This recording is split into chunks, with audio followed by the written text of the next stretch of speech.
Hello, Honors Algebra 2 and Algebra 2 students. Mrs. Fellon here again. I am on page 105 of your student journals. We're going to talk about 5.3. So in this lesson, we are going to actually talk about graphing radical functions. And so if you remember, we did this in Unit 1. We kind of talked about it in the sense of like transformations and so forth. Remember we did absolute value, we did like vertex form of your parabolas, we did some linear functions, and we talked about, and we kind of threw in some absolute value and cube root functions.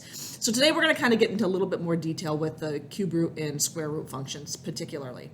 All right, so basically the first time on page 135, what I'm showing you here are just kind of your standard parent functions for each of the square root and for the cube root. So if you remember, the square root function is a kind of, I always called it like a hook, right? So your standard function has a vertex or a starting point of 0, 0, and it kind of hooks up.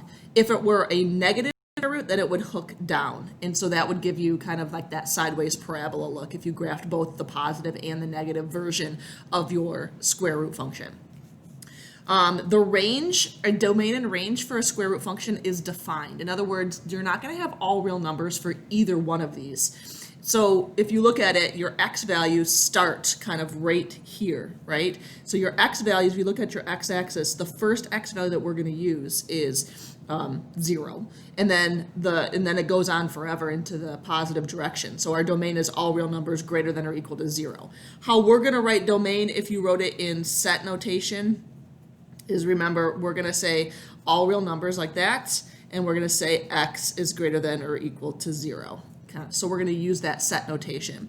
If you're using interval notation, you would go 0, because that means that, do the bracket because it means it includes 0, and then to infinity with a parenthesis. And then the range is also defined. Remember, with the range you want to look up and down. So my lowest y value is 0, and since this function's kind of going off forever, my highest y value is also infinity. So again, if you're going to use set notation, so basically my range is everything greater than or equal to 0. So if I'm going to use set notation, it would look similar, except obviously with the y's. So greater than or equal to 0. And if you're using interval notation, again, it would be 0 to infinity. With a cube root function, it looks kind of like an S, at least that's how I kind of describe it, right?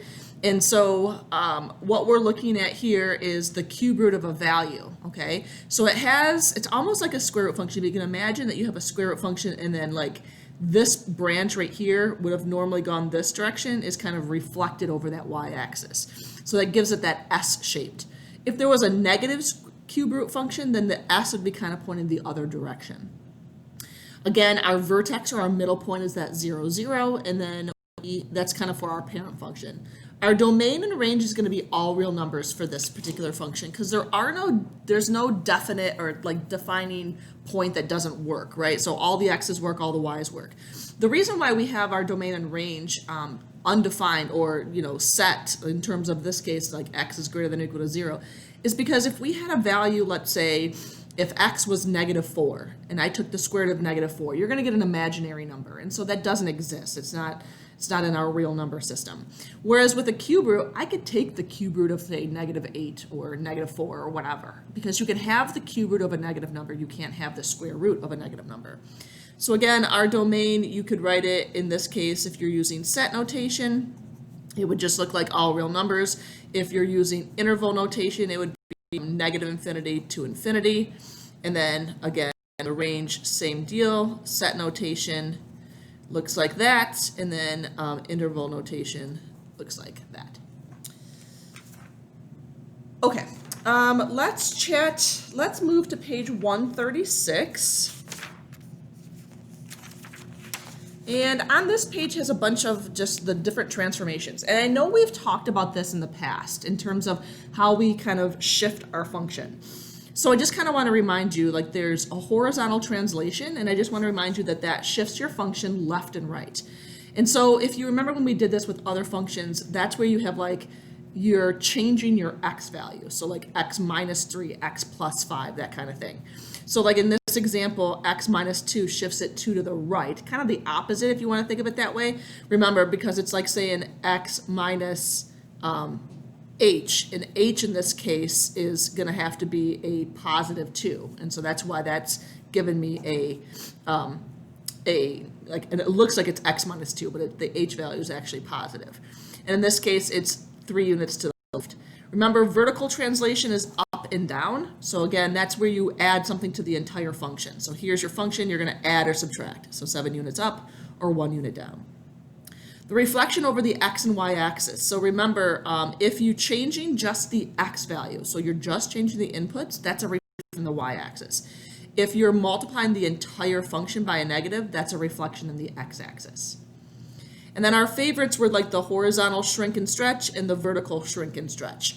So horizontal, remember, only affects your inputs. It only affects your x values. So if I had, 3 times x, it's a horizontal shrink by a factor of 1/3. And if I had 1/2, it's a stretch by a factor of 2. If you remember, we always take the reciprocal for a horizontal stretch or shrink. Remember that when we did that with the other functions. And another thing I want to point out is the whole vertical stretch and shrink. Remember that you're multiplying the entire function. So if you had a k value in this function, you're going to multiply the entire function by a vertical stretch or shrink, depending on the order in which you do transformations. But so like here, there are no reciprocals here. It kind of follows the way you think it should follow. So 4 times the square root of x would be a stretch by a factor of 4. 1/5 would be a shrink by a factor of 1/5. So let me give you a couple examples.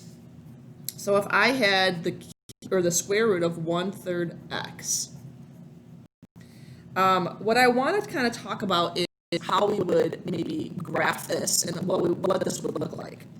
So first and foremost, I want you to understand that this is a horizontal stretch, because it's 1/3 by a factor of 3. So a horizontal stretch by a factor of 3. So when we're doing kind of our graphs for this, what I would recommend is I'm going to kind of include this other column on the side here.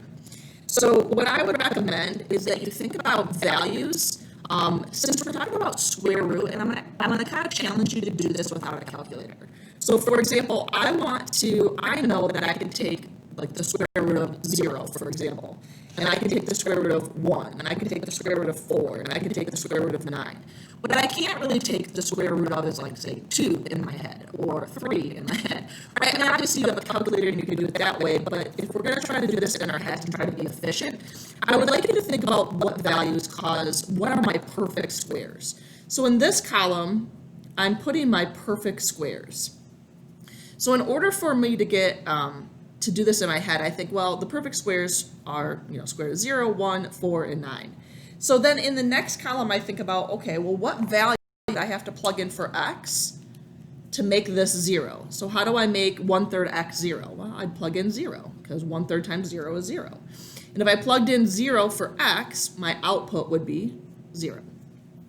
And then we go to the next one. What would I need to plug in for x to make this 1? Well, 1/3 times what number is 1? Well, the answer is 3. 1/3 times 3 is 1. So that gives me, 1/3 times 3 is 1. The square root of 1 would be 1. And then I ask myself, okay, what number would I have to plug in for x to make this 12? Well, 1/3 of what number is 12? I'm sorry, 1/3, sorry, I gave you the answer. 1/3 of what number is 4? And the answer is 12. So 1/3 of 12 gives me a perfect square root of 4. So all I'm doing here is I'm creating values of x. I'm being choosy on the values of x that I pick for my table, because I want ones that only produce perfect squares. So I'm like, I want this to equal 4. Well, in order for 1/3 x to equal 4, I need x to be 12. And when x is 12, I get the square root of 4, which is 2. So what value would I have to plug in for x to make this 9? And so the answer is 27. 1/3 of 27 is 9. The square root of 9 is 3. So what this allows me to do is to find some easy values to graph. So then if I'm sketching my graph here, I would go ahead, and you don't have to graph if you're going to graph this by hand, you're probably not going to be able to fit every point on here. But here's 0, 0, 3, 1, and then 12, 2, 3, 4, 5, 6, 7, 8, 9, 10, 11, 12, 12, 2. you want to get enough just to be able to get that shape, right? So you want your shape of your function to be what it should look like. So in this case, the shape of this function should be that hook. And so we are going to have that, I want my graph to look like a hook. It should not look linear. It shouldn't have any ups and downs, kind of like a, a cube function or a quartic or anything like that. So it needs to look like that hook. And then in this case, if we asked you for the domain and range, you would name the domain would be all real numbers. And again, my first x value would be 0, so x is greater than or equal to 0. In my range, same deal, all real numbers. And my lowest y value is 0, so it's y is greater than or equal to 0. All right, let's do another one. Let's give one more example. Let's do g of x equals -2 cube root of x. So on this one, I wanted to kind of give you an idea of how we would do a table for cube roots. Okay. So you want to think of values that, what values cause perfect cubes. Okay, and you're not going to be able to graph a ton of these, but the standard ones that I use, if I'm going to do this by my, in my head, first of all, you have to remember that we can include negatives. So the lowest one I generally do, if I want to do this in my head, is -8. And then -1, and then 0, and then 1, and +8. You're going to have that reflection kind of over, you're going to have the same numbers kind of just positive and negative over that 0. So remember, -8, the square root or the cube root of -8 is -2, the cube root of -1 is -1. Of course, the cube root of 0 is 0, and so forth. So these are generally the values that I pick to be perfect cubes. So I want to think about, how can I make this a perfect cube? Well, in this one, it's kind of easy because there's nothing happening to x. So I can just choose -8, choose -1, and choose 0, and choose 1, and choose 8. I can plug all those in. So if I plug in -8, the cube root of -8 is -2. -2 times -2 would give me +4. And then likewise, do the same thing here. The cube root of -1 is -1. -1 times -2 is 2. If I plug in 0, I would get the cube root of 0, 0 times -2 is 0. If I plug in 1, I get the cube root of 1 is 1.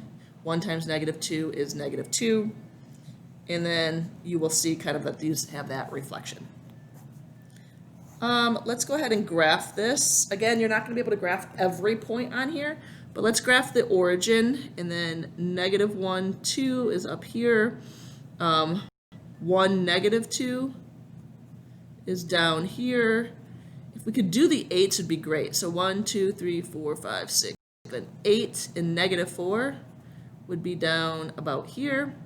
And 1, 2, 3, 4, 5, 6, 7, 8, and +4 would be up here. So remember what this graph should look like. It should look like a S. Now this one, because of the reflection, remember this is a reflection over the x-axis, it's going to be kind of pointing the opposite direction that is our parent function. But your graph needs to have that kind of look to it.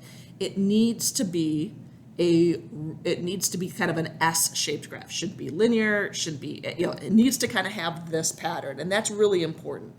Remember our domain and range for all cube root functions, I don't care what cube root function it is always going to be all real numbers. So I'll use interval notation this time. And so you would have all real numbers for your domain and your range. All right. Next, what we're going to do is I'm going to grab a sheet of paper, and we're going to do some extra examples here. So if you want to grab a sheet of paper, I would strongly recommend it. We're going to do this extra practice thing in class, or I'm going to save that for in class. So we're going to go through some examples, but we're going to do, these are ones that I'm just kind of adding extra. All right. So describe the transformation. So this will be kind of the directions you might see on an assignment, right? Describe the transformation. So let's go through the first example. So f of x equals square root of x, and we're moving this to g of x is equal to the square root of x plus 2 minus 3. So what I'm asking you to do here is to describe the transformation from our parent function to our new function. So ultimately what you're trying to tell me is, like, what do those numbers do to my graph? So the plus 2, if you remember from that first page, is a horizontal translation. And then tell me which direction. So the plus 2 would mean, whoops, I got that wrong, would mean left 2. The minus 3 would be a vertical translation. So that means up and down, and this would be down 3. So that's what it means when we ask you to describe the transformation. Let's try this next one. I'm going to give you a cube root function, and then we're going to throw a negative out in front. All right, so what does this do? What kinds of transformations do I have in this lovely situation? So if you notice, I went from a cube root, just a parent function, to a, so I have to describe what happens, what this negative does, and what does this 2 do to my graph. Well, the negative should tell me that it's a reflection, and it's over, and you have to tell me which axis it's over. So in this case, it's over the x-axis because it's being multiplied by the entire function. If the negative were inside, then I would say it's a reflection over the y-axis. This 2, because it's only affecting my input, my x values, this is a horizontal. So because the reciprocal is 1/2, this would be a horizontal shrink, and you need to tell me the factor by a factor of 1/2. So it's important that you tell me the factor for that one. So don't just tell me it's a horizontal shrink, tell me it's a horizontal shrink by a factor of 1/2. All right, so we're gonna do another example, and this time I'm gonna give you one where you have to provide transformations. So I'm going to write out the words just so that you can see. This would be kind of an example that you would see maybe on a test or on big ideas, you know. Okay. So let the graph of G be a horizontal stretch by a factor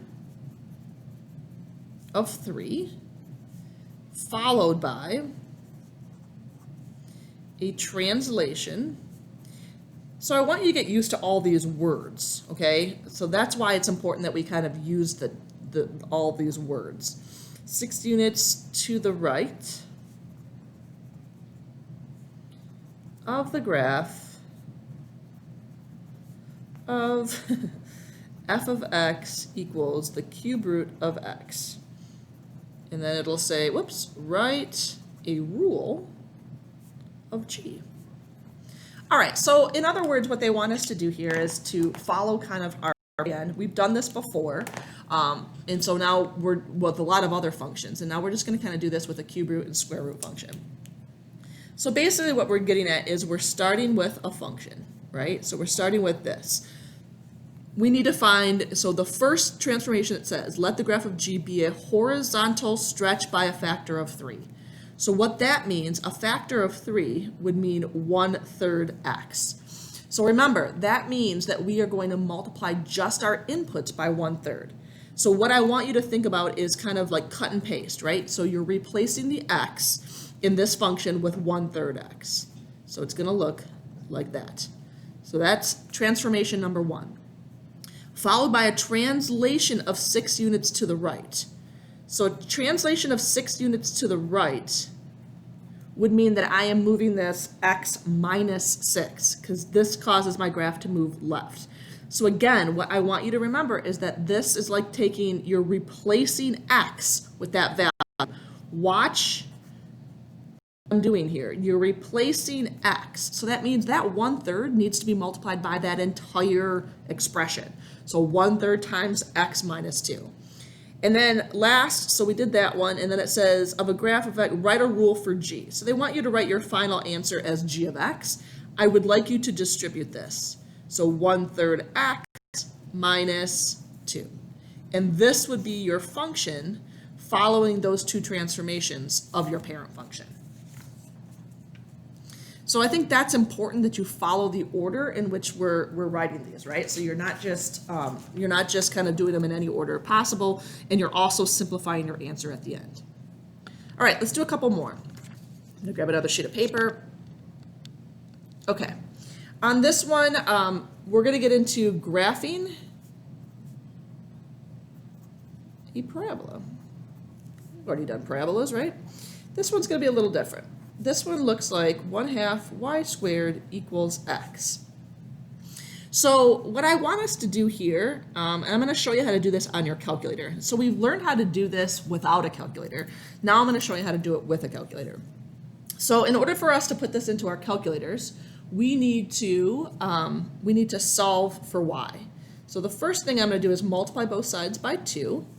And then I'm going to square root both sides. Remember, when you square root, you need to have that plus and minus. All right, now grab your calculator. All right, and what you're going to do is you're going to need to type in 2 different functions into your calculator. So you're going to type in both the positive root 2x and the negative root 2x. I'll show you what this looks like. So the positive one, you don't really have to do much. You just do square root of 2x. And then arrow down to the next, like y2, and then you're going to type in, make sure you use the negative sign, and then square root of 2x. And let's hit graph and see what we get. My window's a little bit messed up here, so I'll let it do this. You can kind of see it. I'm going to hit zoom 6 to kind of give me a standard window, and you'll see what happens. And that's how you get that sideways parabola. So remember, a square root function is just 1/2 of of 1/2 of a sideways parabola is basically what you're getting at. So in your function, this top one, so if I were to graph this or sketch this graph, right? So here I have this, I have this. This is my y1. That's the square root of 2x. Whoops. And then the y2 function would be the negative square root of 2x. So that negative causes that reflection and causes that hook to go down. All right, let's do another one. This time we're going to do a graphing of a circle, which we haven't really ever talked about before, but I'll show you how to do this one. So in this example, we are going to graph, ooh, this pen. All right, try to find a different pen here. Graph a circle. All right, so a circle has both, because it's circular, obviously, what we're looking at here is that we have an x and a y squared. So this is definitely a unique looking graph. So we're going to do this, we're going to learn how to do this. You're going to do a lot more of this in pre-calc, but for this part, what we're going to do is I'm going to show you how to do this in your calculator. So same rules apply. In order to put this in your calculator, you need to solve for y. So let's go ahead and subtract x squared from both sides, and then let's square root.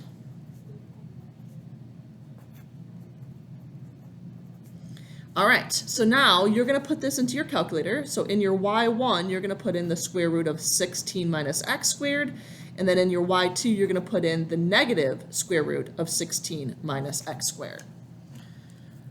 So let's grab my calculator. I'm going to clear this out. So square root of 16 minus x squared. Go down to the next one, hit the negative sign, square root of 16 minus x squared. Let's see what the graph looks like.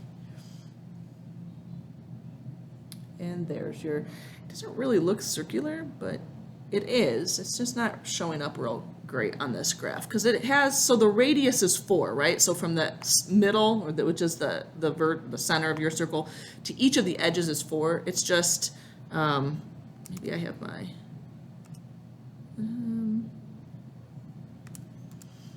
it looks more like an ellipse or an oval, but that's okay. So we know that the radius is 4, and again, issues with graphing calculators, sometimes they work out great and sometimes they don't. But anyways, that's how you're going to graph a circle. All right, go ahead and practice this skill. If you have any questions, bring them to class. Bye for now.